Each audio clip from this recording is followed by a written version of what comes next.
we're starting a new study today. We're going to talk about Galatia, Paul's letter to the Galatians.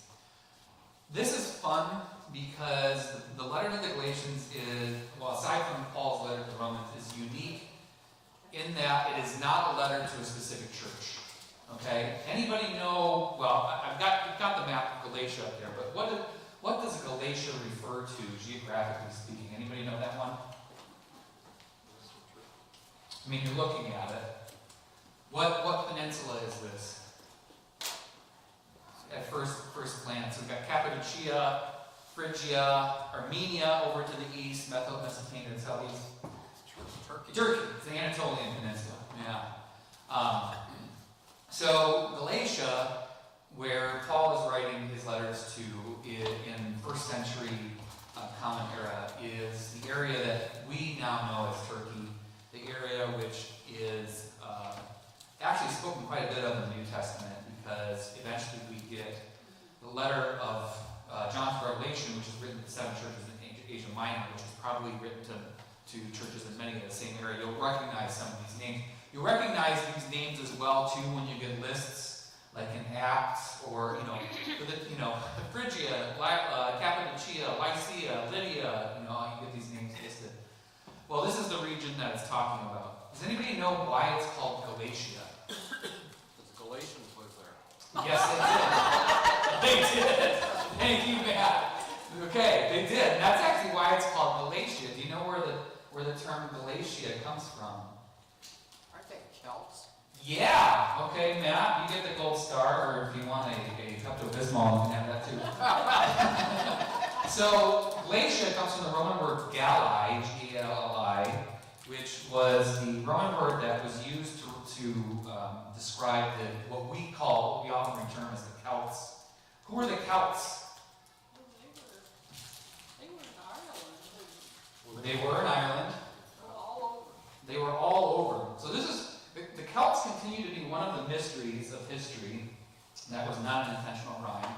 Insofar as that we don't really know where exactly they came from, but we do know that prior to, in the second and first millennium BCE, they were everywhere. We don't know where they started. There are some they started in the British Isles, but that one's pretty much ruled out by now because we know that the Celtic people kind of displaced some of the native peoples that were living, especially in Ireland, the Picts and their predecessors.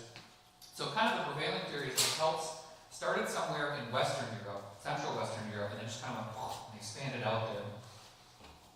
So they expanded up in the British Isles, westward into Europe, and eastward as well too.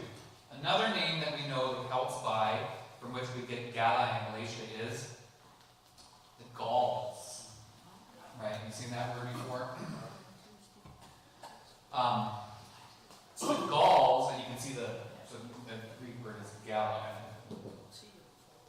The Gauls is another name for the Celts, but that's a name that gets applied generally to the Celts that are in Western Europe. Okay? The Gauls, in the 4th and 3rd century BCE, they explode. They expand everywhere. They expand, like I said, westward through France into Spain. They expand southward into actually parts of northern Italy. There's a point at which the Gauls are effectively knocking on the door of Rome. But more importantly to us today, they expand eastward, and there's an invasion of the Balkans that happens in the 3rd century BCE, so early 200s, like 270, 280, that phase, where the Gauls expand eastward through the Balkan Peninsula, so modern days, Greece-ish, but what are other Balkan states? Thank you. But then they expand through the Balkan Peninsula through what was known as Thracia. The Thracians were one of the major antagonists of Macedonia during Alexander's rise to power, through Thrace and into what is modern-day Turkey. And they settled there, and they kind of set down roots. There were, I think, 3 tribes of Gaul that settled into that area.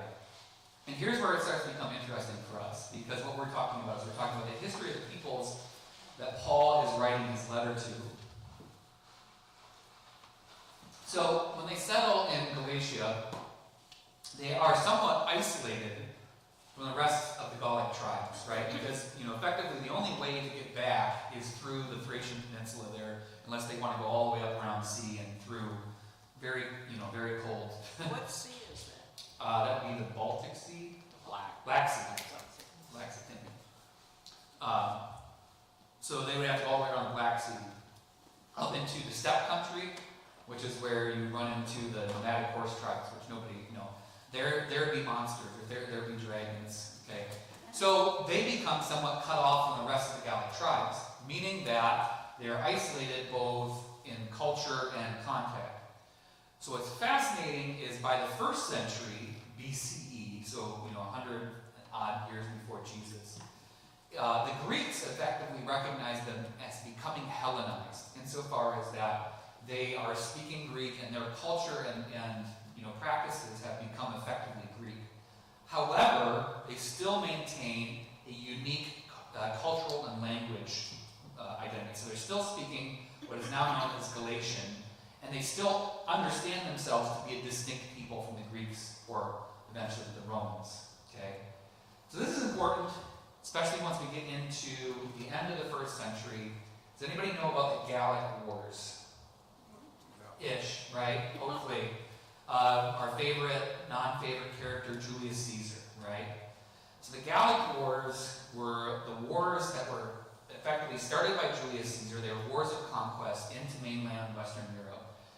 And it was basically the Gallic tribes against the Roman legions. And realistically speaking, it was a money-making and power-making venture for Julius Caesar, because he was starting to feel the rumblings of displeasure in the Senate. And he basically accrued a bunch of wealth and power just before the Roman civil wars, wherein he wins and declares himself dictator, right? So it's a story as old as time. What's unique, or what's interesting for us in understanding Galatia, is that the Galatians, despite themselves identifying themselves as still Gallic, as Galatians, over and against being Greeks or Romans, do not participate in the Gallic Wars. And instead, after the end of the Gallic Wars, they send legions of Galatian troops to support Julius Caesar. Eventually, they fight on the wrong side first, and then they see which way the wind's blowing, and they throw troops in support of Caesar. And so the last king of Galatia, whose name is Diodorus, I think, fact check me on that, effectively says we're Romans, and declares Galatia to be a Roman vassal state. When Julius Caesar's like, sweet, you're on my team. When Diodorus dies around, I think, 25 BCE, instead of electing a new king, Galatia is just declared a Roman state, effectively, and they're absorbed into the Roman Empire, and there is much rejoicing. So here's what's fascinating for us, is that Galatia, where Paul is writing these letters to, just 75 years before when Paul visits there, has become a Roman vassal state, but even up into the 2nd century Common Era, maintains their unique cultural identity. They still identify themselves as Galatians. They still speak the language of Galatia. In fact, one of the historians of that era remarks that even up into the 4th century Common Era, they're still speaking Galatian in Galatia. Okay, but they are super Romans. And you can kind of understand how this is. These are people that are trying to integrate as outsiders into the culture that is. Have we seen this anywhere else? I mean, do we see this in the U.S., right, where you have people that are coming in as immigrants or migrants and are incorporating into our culture? And certainly you get some which swing one way, which is wanting to maintain your cultural and language identity. But then you get folks who are like, I am American, and they proudly take on that identity. Well, the same thing is true in this context, insofar as that the Galatians continue to identify themselves as Galatians, but they really, really, really want to be Romans, which is evidenced by the fact that Diodorus kind of leads the charge in making sure that they become Romans. Partly, I think, too, is they saw the writing on the wall. They're like, we know which way the wind's blowing. We know what's going to happen here. Okay, so going hold on to that thinking, okay? That these are people who have a strong cultural identity, independent from the empire that they're participating in, but also want to do the right things, right? Insofar as that they want to participate in the structures that are in place, they want to be super Romans, for lack of a better word. All right, if you didn't get a Bible, grab one. We're going to turn to the book of Galatians, chapter 1.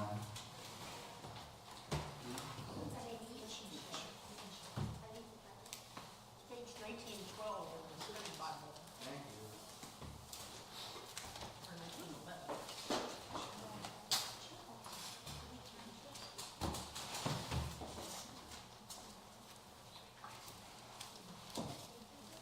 The other piece of history here is when this letter is written. And there's actually a little bit of debate about that as well too, because, well, it's important. So, kind of the prevailing theory is that the letter to the Galatians is written sometime around late 50s, early 60s Common Era. Paul makes a couple of trips to Galatia, and so it's some debate around after which trip he writes this letter. There's one theory as well too, which puts it as early as 50 Common Era, which would mean that's actually the earliest book that we have, or the earliest letter of Paul that we have intact. That's a minority opinion. But long story short, sometime in 50 or 60. So, thinking about this historically, that's like 20 years after the death of Jesus. So relatively contemporary to those events. And also, if you think about the timeline of Paul's conversion, he's still relatively new in the church at that point. This is important to understand because Paul talks about it in these early chapters. So the thing I want you to hold on to is that Galatians, in terms of Paul's writing, is probably one of the earlier letters, over and against. Well, Romans is later, but Philippians is relatively early. Corinthians, as we know, is relatively early, but Galatia is right in there in the mix. Okay. There are only 6 chapters in Galatians. So despite what I said last week, we do have the time to walk through this chapter by chapter, so I'm just going to read. And again, as usual, if you have any questions, or if anything pops up, raise your hand, shout it out. We'll talk about it.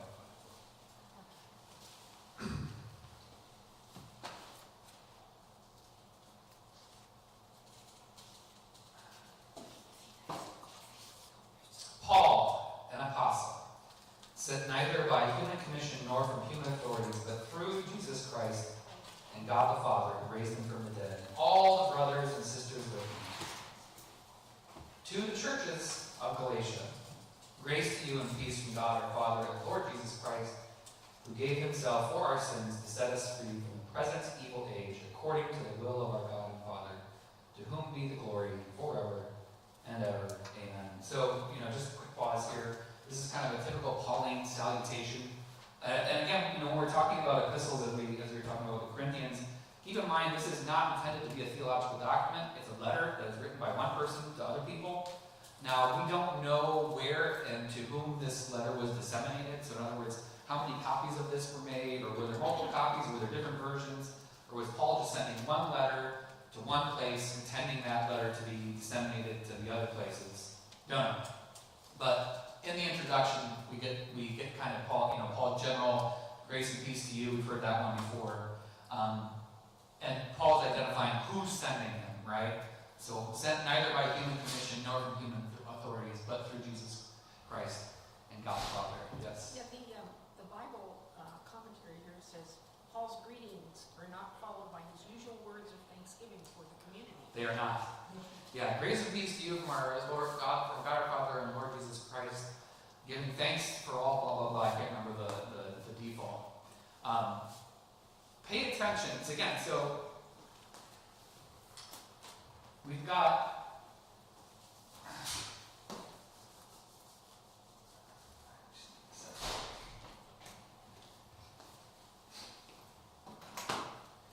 the Galatians who are, super Roman, more Roman than Roman.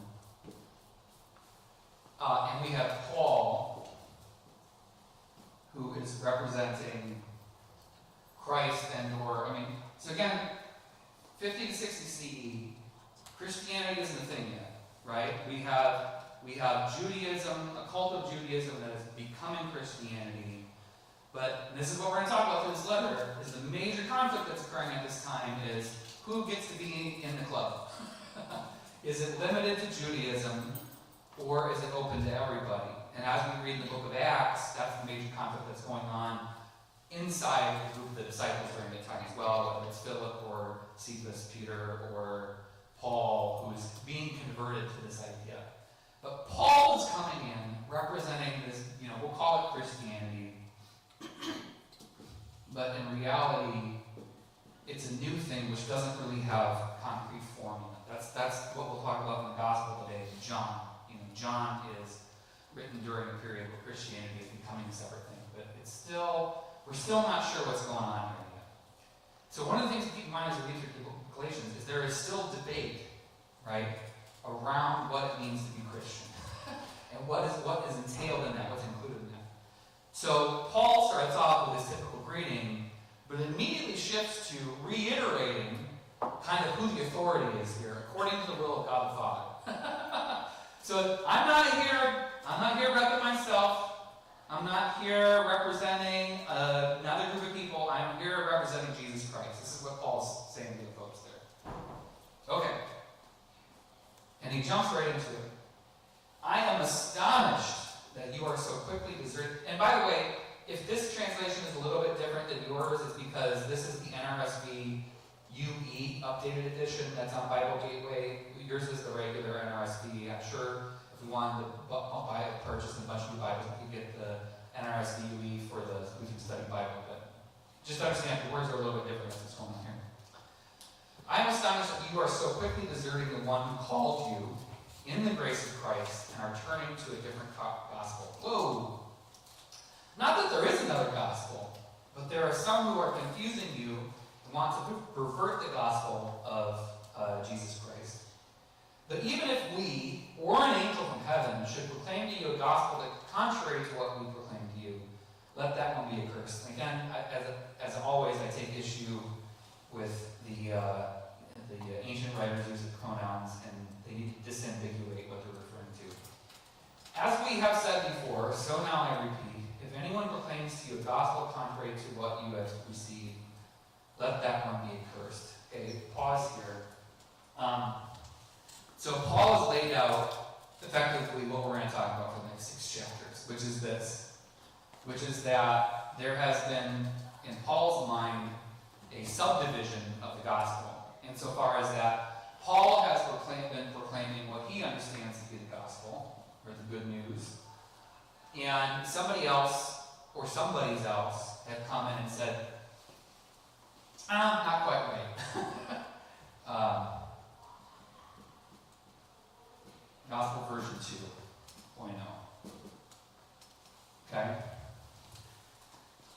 This is what you need to understand for the entire reading of this letter, is that this is the major conflict that's going on here. Now, goodbye choir folks, thank you for being here, and good luck singing and all that jazz. I'm not kicking you out. If you want to stay longer, go for it. I don't know if John will get mad at me or not.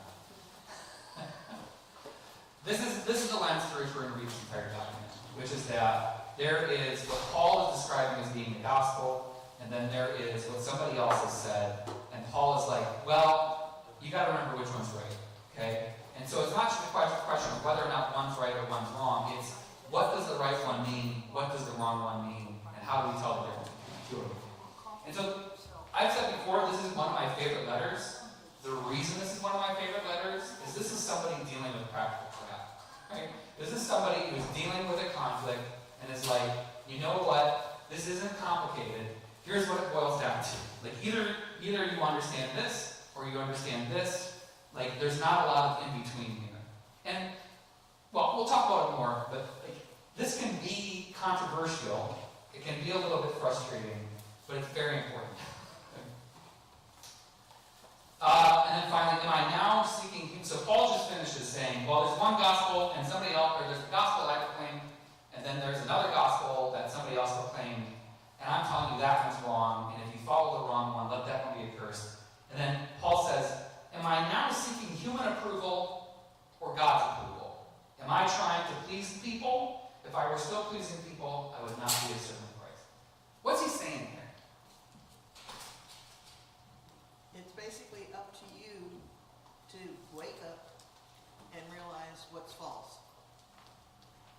Yes.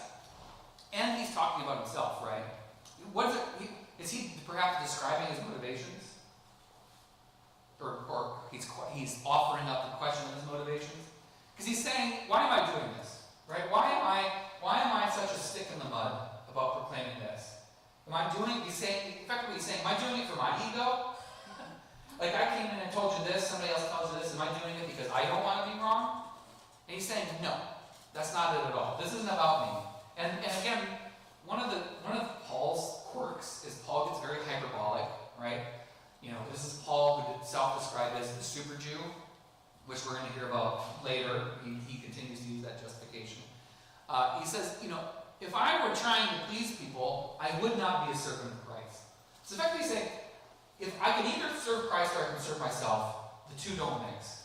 So if I'm doing this for my ego, I am by default not proclaiming the gospel of Christ because I'm doing it for the wrong reasons.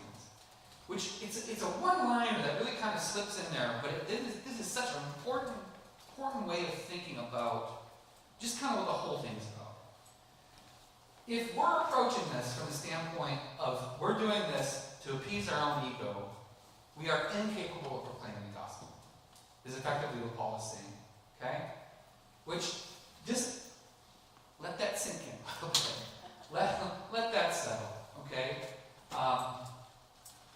And of course, I have a bunch of conclusions that I could jump to on that in condemning people that I see as doing it for their own reasons, but we'll hold on. Jim. When you mention his ego, is it sort of like the phrase, I value the relationship more than being right? So Paul is Absolutely. saying, I'm not claiming to be right, but I value the community and the relationship. And Paul makes several appeals throughout the rest of this letter, right? His first appeal is on the basis of, like, what's the true gospel, what's the false gospel on a kind of theological basis. But eventually he gets into, like, talking about, well, who really actually cares about you guys? Right? Who actually cares about your well-being? Or who's doing this to prop up their own brand? Okay. All right, sorry, I said we weren't going to pause it. 4, I want you to know, brothers and sisters, that the gospel that was proclaimed by me is not of human origin. For I did not receive it from a human source, nor was I taught it, but I received it through a revelation of Jesus Christ. Well, let me finish here. You have heard, now he gives his backstory. You have heard, no doubt, of my earlier life in Judaism. I was violently persecuting the Church of God and was trying to destroy it. I advanced in Judaism beyond many among my people of the same age, for I was more zealous for the traditions of my ancestors. I always get a kick out of this line because the image in my head is that it's like Paul saying, I was a black belt in Judaism. Like, I advanced beyond a lot of other people. And it's a weird way of talking about it. It really sticks in my head. But when the one who had set me apart before I was born and called me through his grace was pleased to reveal his Son to me, so that I might proclaim him among the Gentiles, I did not confer with any human, nor did I go up to Jerusalem to those who were already apostles before me, but I went away at once into Arabia. Afterward, I returned to Damascus. Then, after 3 years, I did go up to Jerusalem to visit Cephas and stayed with him 15 days. Who's Cephas? Peter. But I did not see any other people except James, the Lord's brother. In what I am writing to you before God, I do not lie. Then I went into the regions of Syria and Cilicia, and I was still unknown by sight to the churches of Judea that are in Christ. They only heard it said, the one who formerly was persecuting us is now proclaiming the faith he once tried to destroy. And they glorified God because of me. This is really neat, just kind of from a understanding the early history of the apostles' standpoint. Because this validates a lot of what we know about what the disciples did immediately in the time leading up to the book of Acts, right? And through the book of Acts. So what's Paul talking about here? What event is he describing? In going into the Arabian wilderness, returning to Damascus. Well, it's in Acts 9, I think. His revelation. Paul's conversion. What's the story of Paul's conversion? What happens? Sorry, I'm not quizzing. He gets hit by a bolt of lightning.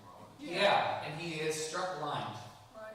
Yeah, he's struck blind, and he hears Jesus talking to him, and then he talks about scales falling from his eyes, right? Which is an image that we always stick on. So Paul, on the road to Damascus, is converted by this experience of Jesus, in a very traumatic experience, and immediately kind of changes his actions. So what he's saying, the argument he's making, is he's like, I didn't hear the gospel from the disciples. I heard it straight from the mouth of Jesus in that experience. So if you want to talk about what's the right gospel or what's the wrong gospel, I'm getting it straight from the source stream, which is kind of an arrogant thing to say, and yet Paul is being a rhetorician here. He's building his case, right? So effectively he's saying, I got it straight from Jesus. So if you want to talk about the authenticity of my gospel, talk to the man upstairs. Or woman. And then it describes the events that occur afterwards, sometime in the 30s and 40s. And we can read this in the book of Acts, and we can read this in the other histories, is that Paul in fact does go and visits Peter and shows up and is like, hey, I changed my mind. And Peter and all the apostles are like, oh crap, okay, I guess we don't have to hide under the desks anymore. But they're still extremely disturbed by the presence of Paul. Insofar as that, like, they let Paul stay with them for a while, but they never really trust him. And eventually they're like, Paul, you know what would be good? Is if you went and proclaimed the gospel somewhere else. Like, it's just not here. But again, what's remarkable in terms of understanding the history of the church and how it expands is that we know that Peter, or Cephas, and James, the brother of Jesus, essentially hole up in Jerusalem for quite some time. Right? Eventually Peter leaves, but James and the rest of the apostles that were following him stay in Jerusalem until they're effectively kicked out. And then they move to, and I can never remember the name of this town, it's a town like southeast of Nazareth, which is where they spend the rest of their days. Okay? And meanwhile, Paul is out there doing his thing. Okay?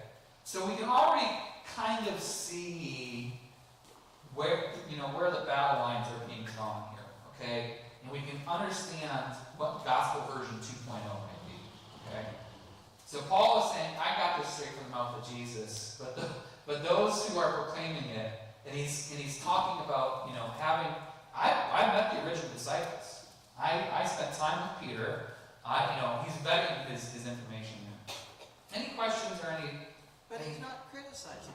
Not yet. Yeah. So the Gospels aren't actually written down at this time, right? Good question. Yeah. Depends.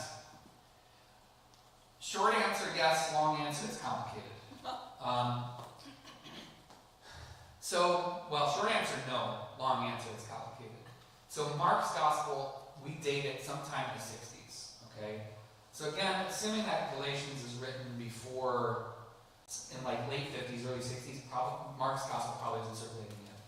However, one of the things that most scholars will agree on is that there is a pre-existing source, which we refer to as a Q source, which was a proto-gospel that was circulating around during that time period, and we suspect this exists because it is the basis for Mark, Matthew, and Luke. Because if you line up Mark, Matthew, and Luke, one of the early theories was that Matthew and Luke had Mark, and so that was why Matthew and Luke are similar. So the problem is that Matthew and Luke both have stuff that Matthew and Luke have, but isn't in Mark. Okay? So the way that we deal with that is that there was a gospel that was floating around. I can't remember why it's called Q source. That predated Mark. Now, when was that written? In what form was that? How much was that circulated? No idea. So what's interesting to think about here is that you're correct in saying that there is not an agreed upon story of Jesus that is in the hands of the churches. And what we're relying upon, by and large, for the proclamation and dissemination of the gospel, is the apostles themselves. So they're the ones that are essentially repping Jesus, right? And so it opens us up to this, right? Where this is not about a debate of Scripture, right? Paul's not pointing at the Gospel of Mark and saying, hey, it's right there, I don't know what your questions are. Paul is telling his story of Jesus, others are telling their story of Jesus, and Paul is asking the Galatians to decide upon which one's the right one. Now what's interesting, and kind of to alleviate any concern we have, it never gets into a question of the actual narrative surrounding Jesus, right? It's never about, well, did this happen? It's almost all about the interpretation of what it means. So when Paul talks about the right gospel versus, in his opinion, the wrong gospel, it's not actually about the narrative events surrounding Jesus, it's about the significance of them, if that makes sense. Any other questions or comments? So is Paul in agreement with his disciples? Ish. So this is one of the, we read this in Corinthians, right? Where Paul doesn't want this. Paul does not want gospels to be in competition, right? It's because in 1 Corinthians we get, there is no Paul, there is no Apollos, there is no Peter, there is only Jesus Christ and him crucified. So the thing that Paul keeps going back to is, this conflict doesn't actually exist. You're either preaching the gospel or you're doing something else. There is no in between. And the gospel is the gospel of Jesus Christ, right? Which is why Paul's starting out by saying, I got this straight from the source, itself. And so what he's kind of saying is that anything aside from this is a misinterpretation and a perversion of the original, if that makes sense. But to answer your question directly, he does not want to be in conflict. At least from my reading of his letters, does not want to be in conflict with Peter or any of the other apostles. Does not want there to be a fight between the two. If that tracks. Later on, up into the 2nd century, we get Christians that are happy to condemn others as heretics. Paul never does that. Paul calls Peter a hypocrite, but he does not call him a heretic, if that makes sense. Any other questions? It's pretty easy to see how you can get different interpretations and even stories about Jesus. Oh, absolutely. With all these, if you think about any historical event that's even written down, like, I'm in the veterans community, right? Yeah. And you talk to people that served in the service at the same time that I did, you get a lot of different stories about the same basic event. You know what I mean? And this is even more complicated. Absolutely. Well, and I've talked about this to so much, but even how your story changes over time, right? How the story you tell evolves, depending on how as you get older. When we were in Colorado a few weeks back visiting my aunt, my dad got into his mode of talking about his time in Vietnam, in Korea during Vietnam, right? And I heard many of the stories I had heard before, and I heard a couple of new stories which I was surprised about. But I can tell you he has at least 3 different versions of one story. And in his brain, they're the same story. It's just the way in which he tells it, he includes or excludes different details depending on who he's talking to. But imagine being somebody that hears that story directly and is like, well, that's the true version of the story. I heard it straight from John's mouth. And then somebody's like, well, no, I heard it this way. Who's right? Well, in my dad's mind, they're both right. But you can see how easy it is for these things to happen. And this is, again, not to pat Paul on the back too much, but this is why Paul is saying, ultimately it doesn't matter what I say, it only matters whether it's pointing to Jesus or not. Right? Any other questions or comments or anything else? If I was going to look up the definition of what the Q writings were, how do you do that?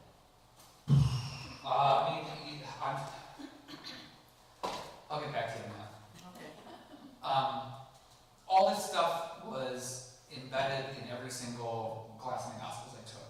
As we always talked about the Q source. I don't know if there's a book written on the Q source. I'm trying to think of a comparison here, right? It's like, how do you know that salt makes food salty? Right? It's by Wikipedia probably has something on it. Wikipedia has a Q source. If you want to read an article, yes, I know for a fact that Wikipedia has an article on the Q source. Again, with all things Wikipedia, take it with a grain of salt. Understand that because it's open source, relatively anybody can edit it. It's much more controlled than it used to be.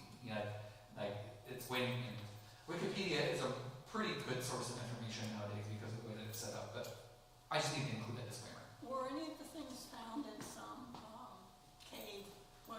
You mean the Dead Sea Scrolls? Yeah, did that have? Did not have copies of the Q source, but keep in mind the Dead Sea Scrolls are later. I'm trying to remember. One time, okay. Trying to remember when they date the Dead Sea Scrolls too. And what's remarkable of the Dead Sea Scrolls is not that it includes stuff that we didn't have before, although there is some of that. The Dead Sea Scrolls have a lot of fragments of stuff that really helped us fill in the gaps. So you can actually go and you can look at Paul's letter to the Galatians and you can see all the major minor fragments that make up our modern version of it. In a lot of cases, we'll have like 95% of the letter and we'll be missing like the last half of the last page. But what we've done, this is what Bible scholars do, right? Freaking nerds, is they take the 201 manuscript and they take the 235 manuscript, and it's, this is the date from which they're dating these, and they lay them on top of each other, and they go, okay, so what's the real thing? And of course, there'll be discrepancies, and they're not errors in telling. A lot of times, they're errors in the recording, right? They're typos. They're, the one's missing a sentence, because every single one of these has been hand copied. This is the other thing. It's a miracle. It is a miracle that we have what we have, considering the fact that, Galatians, we've got actually quite a few fragments. Galatians is pretty solid. Is that these were all people that had one and were hand copying and then the other, and I'm just imagining myself doing this and how much I tend to nod off after doing repetitive motions. Anyways, I hope that answers your question. But It goes back to the We- theory of I tell you this thing, and then you tell somebody else, and they tell somebody else, and it gets back to me, and it doesn't Telephone. tell anything. to answer your question directly, there is no copy of the Q source. We have never found, and there are multiple theories about why that is. Speculation. There are lots of speculation. The major speculation is that it was, and when they use the term proto-gospel, right, it was a pretty much bare bones recording of a narrative, okay? And it would, because it was written so early, was not circulated, okay? And so, the thing that makes us have copies of the Gospel of Mark is that there were a lot of copies of the Gospel of Mark made. The same thing applies to every single one of our biblical texts.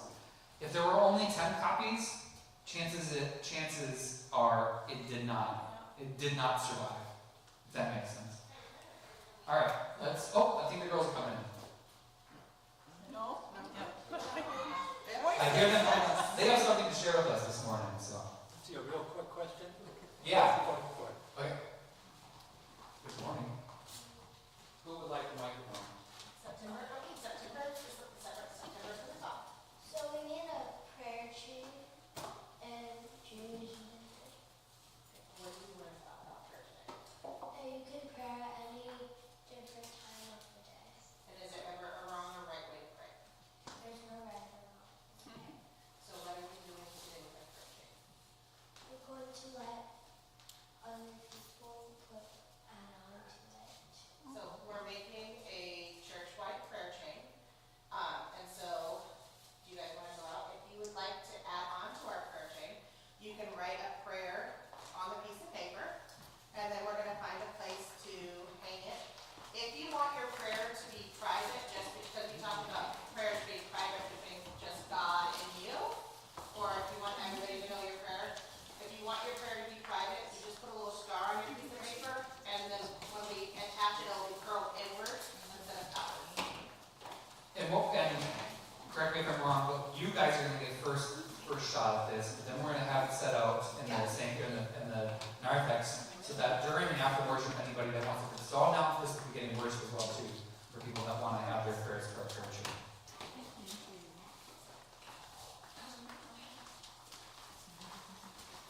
And feel free to be thinking about writing your prayers while I finish talking. Yes, I would like to. Thank you. Thank you very much. Is this blue or purple? I can't tell. I think it's blue. Actually, no, that's probably because this is blue. Fair enough.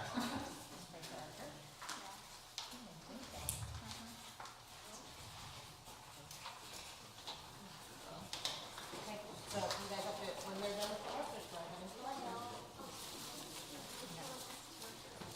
And as September, as you collect markers, I will collect finish.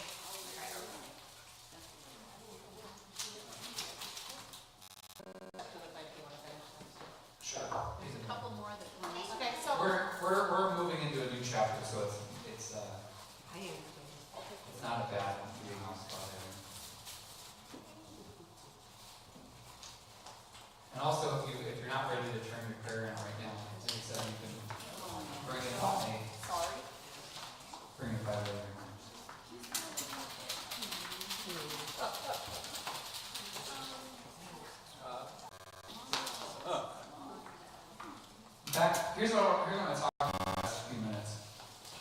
Before we get into chapter 2, we'll do that next week. Is one of the major events that Paul is going to talk about in chapter 2 as his kind of argument in this, right gospel versus wrong gospel. Is we start to get the sense that one of the people that has been circulating what Paul identifies as the wrong gospel is Cephas, is Peter. Okay? And there are two major issues, well, one major issue with two consequences that are at heart of the conflict. And that is food laws, and then our fan favorite, circumcision. Okay? And as we're going to read about, you can already kind of guess, is the major conflict between this gospel is that those who are proclaiming an alternative to what Paul is saying are saying that in order for you to follow Jesus, you have to do these things. You have to do the Jewish things, okay? And one of the things we have to keep in mind is that even that is relatively progressive for what is going on in the early church, insofar as that those who are saying that you need to do this are effectively telling, these Romans, these Gentiles, these Galatians, no, you can follow Jesus. Like, we used to think you couldn't. We used to think that because you aren't Jewish, Jesus isn't for you, but we've changed our minds. You can follow Jesus, but in order to follow Jesus, you do need to do the Jewish things, okay? Which, kind of boils down to whether you eat kosher and whether or not you're circumcised, okay? Isn't that their way of preventing people from joining them? You mean doesn't this turn people off? Yeah. I mean, you're not wrong, Linda. If I were to list this as, the attractions of becoming Jewish would not be super high on my list, right? You don't want to join the fraternity at that point. Do not, and my brain automatically goes to our beloved Shirley Meyer, but how did they know they were circumcised? Did they lift up their skirt and check? I hope you're watching Shirley. So these are the two things. And we find out, kind of through implication, that at least one of the people that's responsible for this version of Christianity is Peter. Okay? And what Paul does in chapter 2 is he calls Peter out on something referred to as the Antioch incident. You can Google that. I think there's a Wikipedia article about that as well, too. It's the Antioch incident, in which Peter gets caught in food adultery. Food adultery. So Peter, who has been, essentially Paul calls him out on flip-flopping. So Peter, at some point, maybe after his experience with the weird dream in Acts 9 and 10, changes his mind, and he says, you know what? No, we don't.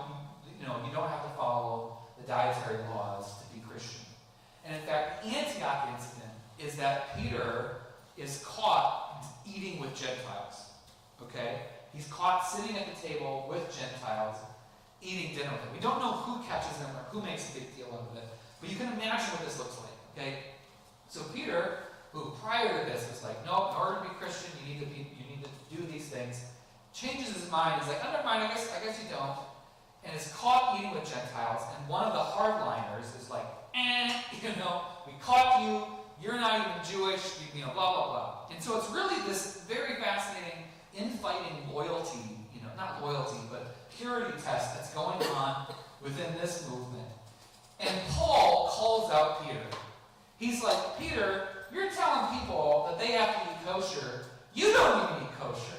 He's like, we caught you. We caught you eating with Gentiles, and now here you are telling the Galatians, and we don't know if it's Peter directly, but we're kind of, Paul is implying that it is. Now here you are telling the Galatians that they're supposed to be following kosher laws in order to do this. are you starting to get a picture of what this looks like, right? And again, I'm as with a lot of things, I'm belaboring the point to a certain extent. But as Paul does a lot, one of the tough parts in reading Pauline epistles, and again, keep in mind he's writing this relatively trained thought. He's setting down with a piece of paper, and he's writing down his thoughts, because if he makes a mistake, he's got to go back and start all over again, or he crosses it up. I wonder what Peter's penmanship was like, or Paul's penmanship. But one of the things that happens in Galatians is, here's Paul's main thing, which is, what's the gospel? But the way that Peter makes his point, the way that Paul makes his point, is he does this, where he gets off on a tangent, and then he comes back in and he's like, oh yeah, we're talking about this. And he does this over and over and over again. So the thing I want us to keep in mind as we're reading through Galatians is when we lose track of him, keep in mind that Paul ultimately he's only trying to make this point. Thankfully in Galatians we don't get really any controversial stuff, like there's no women must be subservient or any of that stuff that we struggle with in the modern context. But the big tangent that he goes off on, which ultimately is theoretically getting back to this, is the concept of what the law is. Okay?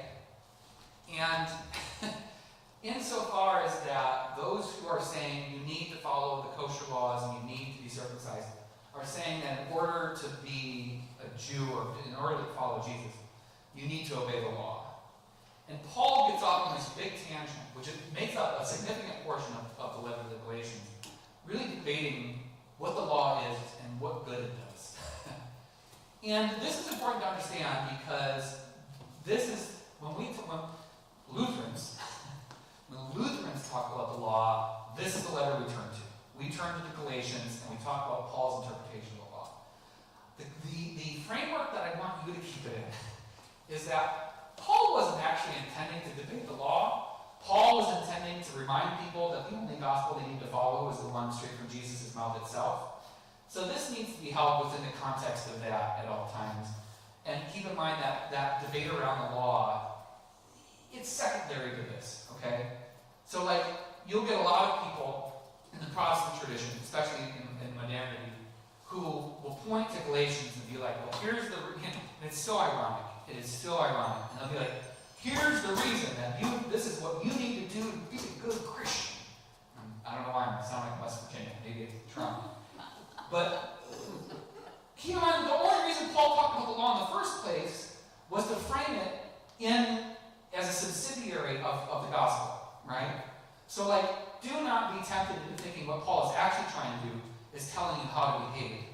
He's actually doing the opposite. He's saying there is no right behavior in following Jesus. There's just Jesus. So don't be lulled into thinking that there's some, specifically right way of behaving that you have to epitomize in order to follow the true gospel. That person is leading you astray every time. That's what Paul was running into. And you'll hear this over and over again in the modern era of we've talked, the holiness movement in the early 20th century. Even in our modern context, you hear a lot of fundamentalist, conservative fundamentalist Christians tell you, well, here are the right behaviors that you have to have in order to be seen as a follower of Jesus. Wherever they get that from, they can't get it from Galatians. Okay, that's my line of the sand. That's putting my foot down. They cannot get it from Galatians because they misunderstand the purpose of Paul's discussion of the law. All right? All right. Okay, folks, we'll pick up with chapter 2 next week. Thank you so much for being here today. Next week is Pentecost. Yes, very exciting. Nothing special to announce there. Just, wear your red and be prepared to not get set on fire.